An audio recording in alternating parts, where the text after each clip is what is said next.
Hello everyone, welcome to my YouTube channel Stories by Kushi's Mom.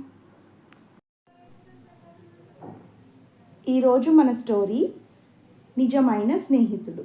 స్టోరీలోకి వెళితే పరీక్షిత్, గోపీనాథ్ ఇద్దరు స్నేహితులు. ఒకరిని వదిలి ఒకరు ఒక్క క్షణం కూడా విడిచి ఉండేవాళ్ళు కాదు.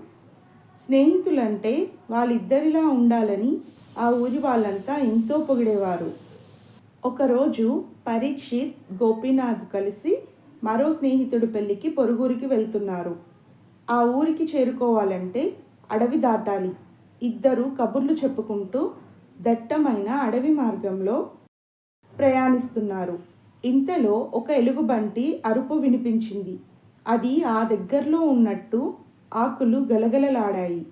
భయంగా స్నేహితులిద్దరూ ముఖాలు చూసుకున్నారు. వాళ్ళు ఊహించినట్టుగా పక్కనున్న పొదల్ని తప్పించుకుంటూ ఎలుగుబంటి రావటం కనిపించింది. గోపీనాథ్ గబుక్కున చెట్టెక్కిపోయాడు. చెట్టెక్కడం రాని పరీక్షిత్ భయంగా నిలబడిపోయాడు. ఎలుగుబంటి చాలా దగ్గరగా వచ్చేస్తుంది. పారిపోయే సమయం లేదు. ఎలా ఈ ఆపదలో బయటపడడం? ఒక పక్క భయపడుతూ మరో పక్క ఆలోచించాడు. అడవి జంతువులకు సంబంధించి తను విన్న విషయాలు గుర్తుకు తెచ్చుకున్నాడు. క్రూర మృగాలు చనిపోయిన శరీరాలను గాయపరచవు. తన తాతయ్య చెప్పిన సంగతి స్ఫురించింది. వెంటనే పరీక్షిత్ నేల మీద పడుకుండిపోయాడు. ఎలుగుబంటి పరీక్షిత్ దగ్గరగా వచ్చింది. అతని ముఖం పెట్టి చూసింది. పరీక్షిత్ ఊపిరి బిగపట్టాడు. ఎలుగుబంటి అతన్ని నేలపైన అటూ ఇటూ దొర్లించింది.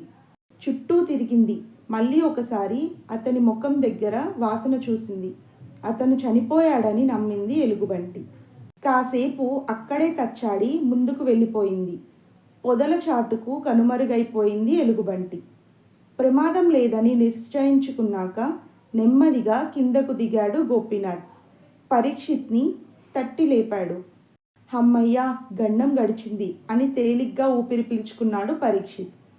నీ చెవిలో ఎలుగుబంటి ఏం చెప్పింది? ఆసక్తిగా అడిగాడు గోపీనాథ్. అతని ప్రవర్తన వల్ల బాధపడుతున్న పరీక్షిత్ స్వార్థపరులైన వారితో స్నేహం చేయకూడదని ఎలుగుబంటి నాకు ఉపదేశం చేసింది అని చెప్పి ముందుకు కదిలాడు. కష్టాలలో తోడు నిలబడేవాడే నిజమైన స్నేహితుడు. Thanks for watching. మీకు ఈ స్టోరీ నచ్చినట్టయితే సబ్స్క్రైబ్ చేసుకోండి. Like, share and comment. Thank you.